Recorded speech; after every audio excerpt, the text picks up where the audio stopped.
Good morning class 9A. I am Ms. Aishu. This is video number 7 part 1. Today we have a new topic, gas exchange in humans.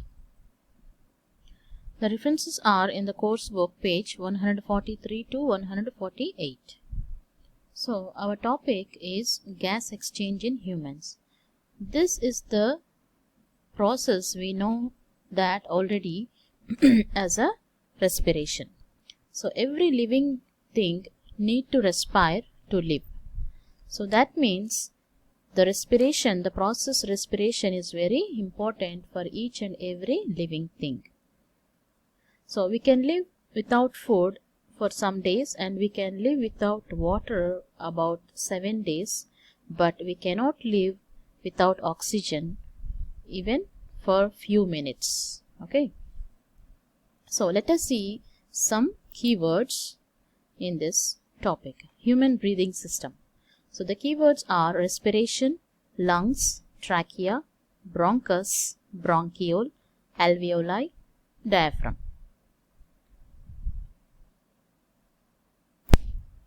So what means respiration?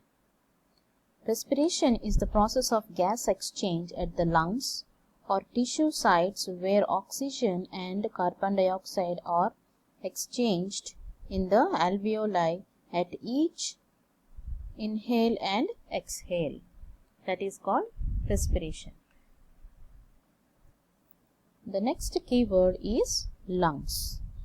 Lungs are the bilateral structures where gas exchange takes place, that is in the thoracic part. And the next one is trachea. Trachea is nothing but the windpipe with rings of cartilage for support. And the next keyword is bronchus. Bronchus means if it is a single one, we say bronchus. If it is more, bronchi we say. So bronchus is the branches of trachea. If the trachea get into branches, we call it as bronchi. And if the bronchi branches into many branches, is called bronchioles. The next keyword, bronchiole, is nothing but branches of bronchi or bronchus. And the next one is alveoli. Alveoli, we can see that it is a grape-like structure. We can see that is air gaps. Okay, grape-like air sacs where gas exchange occurs. That are known as parenchymal tissues. And the last one, diaphragm. This is the muscle that aids in respiration and separates the thoracic abdominal cavities. So these are all the parts, including the nose, are involving a vital roles in the process called respiration. Here you can see human gas exchange system. So these are the structures that are involved in the gas exchange in humans. The most important are the two lungs. Each lung is filled with many tiny air sacs or spaces called air sacs or alveoli. Okay.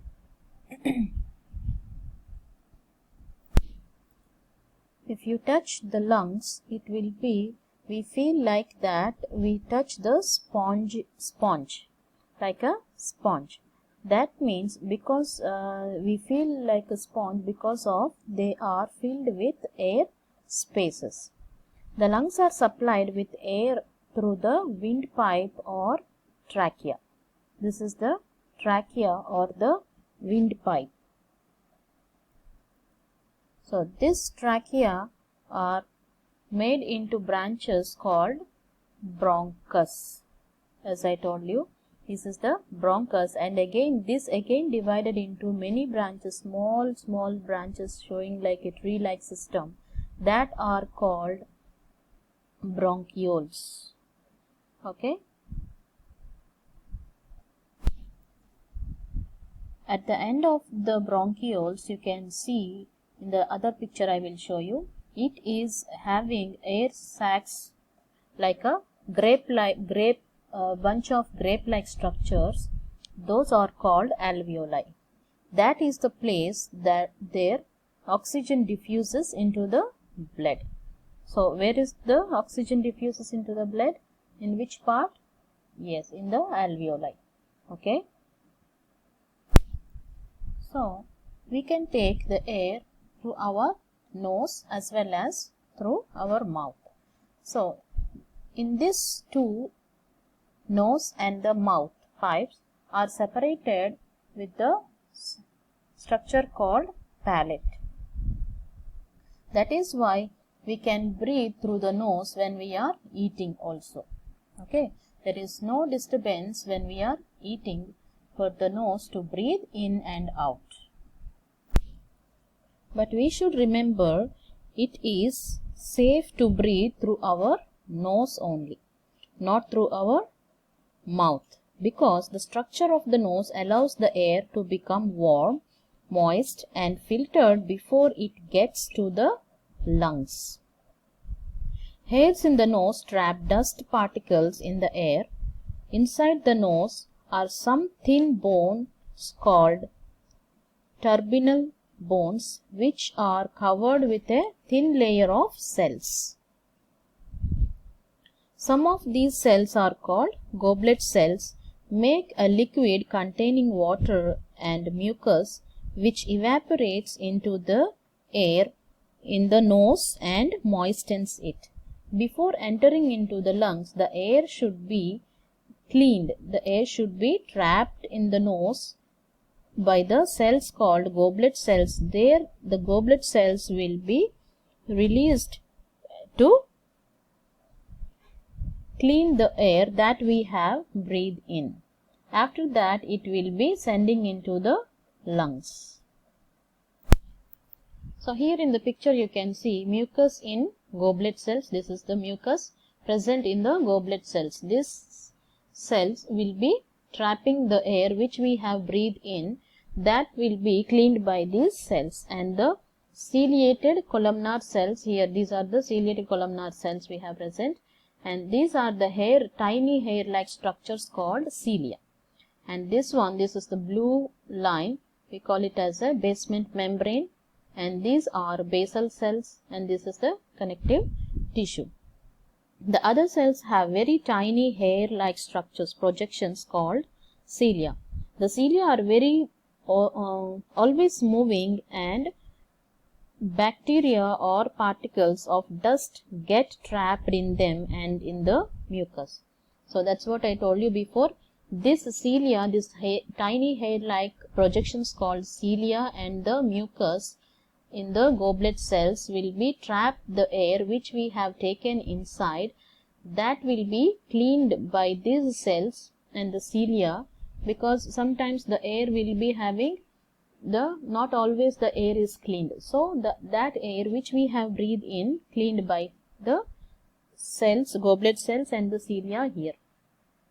Okay, and then it will send into the lungs. Here they waft the mucus containing bacteria and dust up to the back of the throat, so that it does not block up the lungs.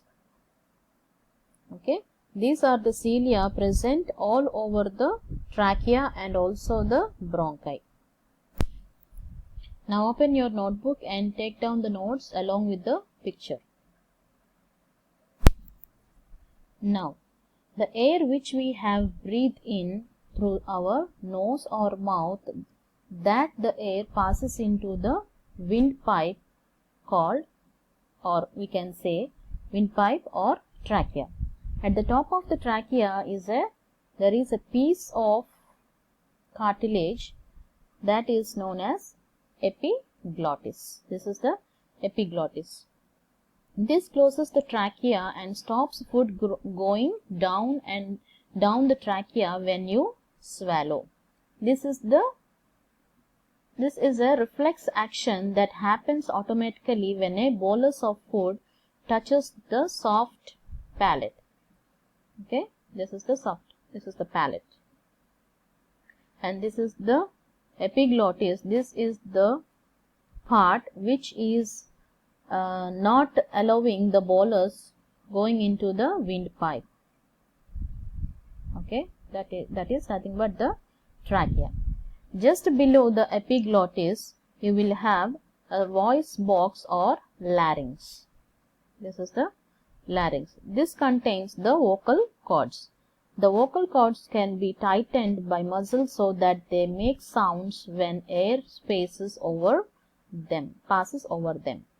The trachea has rings of cartilage around. Here you can see these are the rings around it. Around the trachea, that is nothing but the cartilage which keeps it open. Now this trachea will be going down through the neck and into the thorax. Thorax is nothing but the region, the middle region from the neck part to the diaphragm.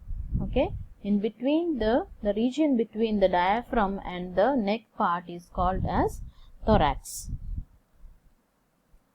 So in the thorax, the trachea divides into two parts. The two branches are called right and left bronchi. Here, this is the bronchus, and here is the another bronchus. This is the left bronchus and this is the right bronchus. The two branches are called the right and the left bronchi. If it is singular, we say bronchus. One bronchus goes to each lung and then branches out into the smaller tubes called bronchioles. Okay. So in this picture you can see branch of pulmonary vein and here branch of pulmonary artery, and this is the bronchiole. Okay.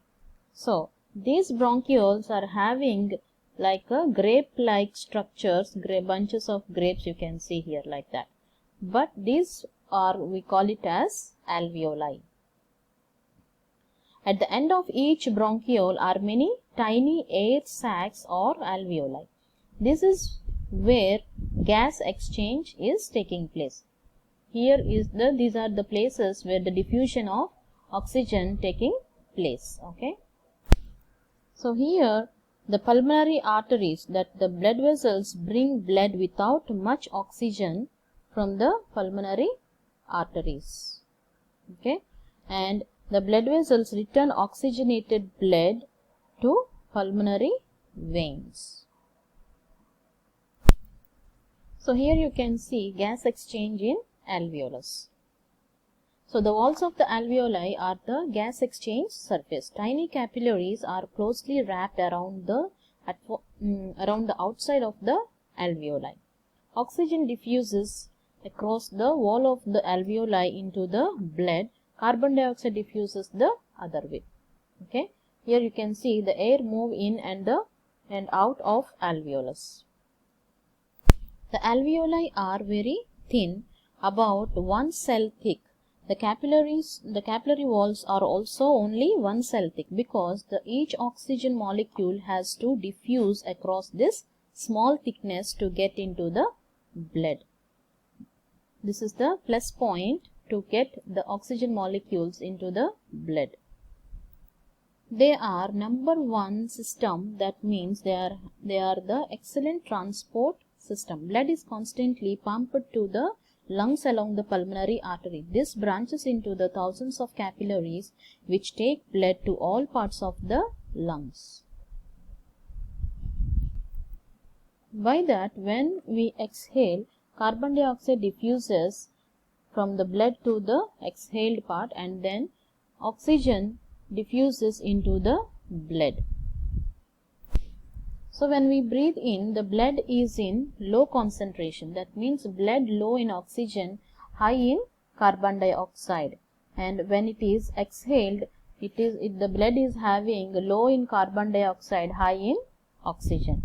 Okay. So this all the process taking place in the gases dissolve in moist mucus lining. This is the moist mucus lining. It is helping for the diffusion process. So by this we can say that they have a good supply of oxygen. Your breathing movements keep your lungs well supplied with oxygen. Okay, that's all for part 1. Meet you in the part 2.